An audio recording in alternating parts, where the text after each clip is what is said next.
The X-Men is becoming more and more international, not only the fans, but the storylines, and that's exactly how it should be. Our world is getting more interdependent. We're all having to come together to solve different things, and I think that's very much the message of this movie, actually, that we need to come together in a spirit of tolerance and acceptance. And so I'm all for, hey, I'm an Aussie, so playing a Canadian.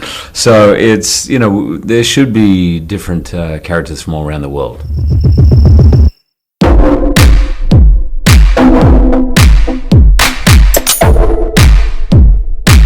Hi again. Hi. Mr. Jackman. Anyway, glad to see you so healthy and so well and so... Thank you. Yeah, no, I'm feeling good. It's good to be here in Singapore, and thank you for coming in. And thank you. I'm very excited about the movie, and everything's going well. Thank you. As Wolverine, can you mutate and regenerate whatever's wrong with yourself? Yeah. I wish I had the Wolverine ability now. I had a minor form of skin cancer taken out the other day. I don't heal nearly as quickly as Wolverine does. How do you get it, and what advice can you give people so they can avoid? It's the sun damage, and mainly from when I was a kid. It was not in the culture so much to wear sunscreen back then, and as a kid growing up in Australia with English parents and English sort of blood, I was very much at risk. But nobody really knew back then.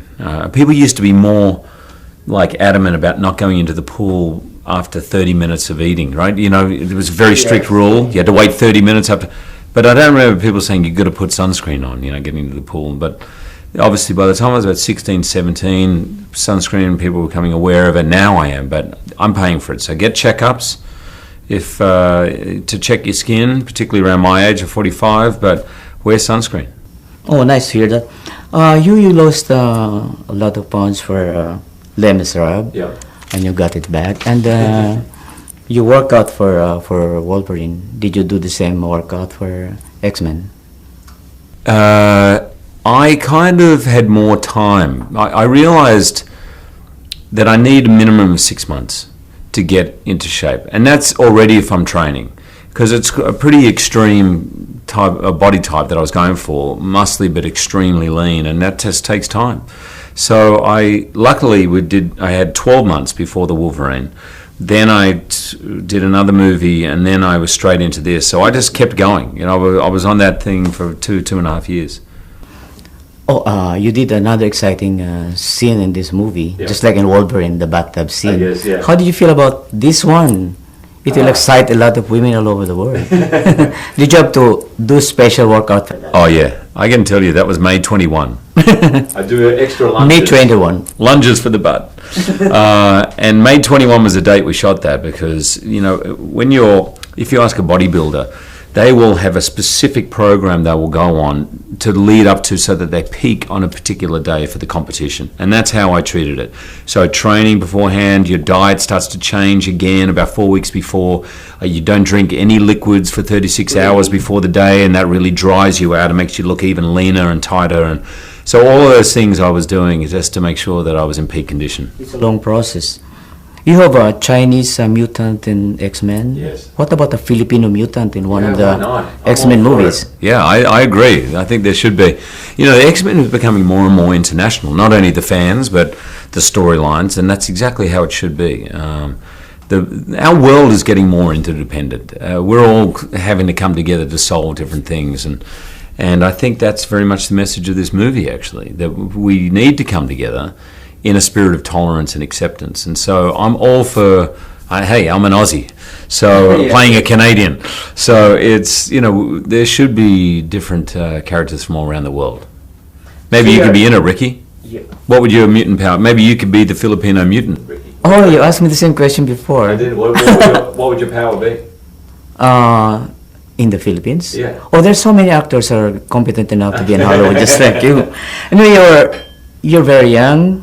In your early 20s now, and you've been Wolverine. I'll be honest with you, late 20s, man. Yes, it's all right. You've been a Wolverine X-Men for 14 years, and that's one third of your life. How do you see yourself 14 years from now, and How do you see the franchise 14 years from now? I think I have no idea what I'm going to be doing 14. I don't know what I'm doing next year, man. I have no idea. That excites me. I think part of being an actor or being an artist is staying open. You have to listen to inspiration, listen to your gut about where to go. And I never thought I'd be here 14 years ago, so who knows where I'll be going from here. But the franchise itself, I think, is in better shape than ever. It feels fresh, it feels open. In a way, this movie has wiped the slate clean. I feel like we could go in any direction. Channing Tatum's just come on board playing Gambit. I think it's an exciting world, and X-Men seems stronger as a franchise than ever. Well, I presume that Wolverine, the Logan character, has become second skin to you. Yeah. It has. I hope I don't get in trouble by saying this, but I feel like it's like a second marriage in a way, because when you play someone, you have to kind of know them, you have to love them, you have to stay. Yeah, it's within you. You know what I mean? I don't go around being Wolverine at home or anything, but I know him that well, and it's something I'm very grateful for. This is showing May 21st in Manila. Yes. Is it okay for you to invite your fans back in Manila, just like what we did? To everyone in Manila, to everyone in the Philippines, I really hope you enjoy X-Men Days of Future Past as much as we loved making it. I'm very excited about the movie. I think it's one of the best of the lot, and I think fans and people who come to it fresh are going to love it just as much as each other. So I really hope you get to see it, and I hope to see you in the Philippines soon. Thank you so much. Thanks, Ricky.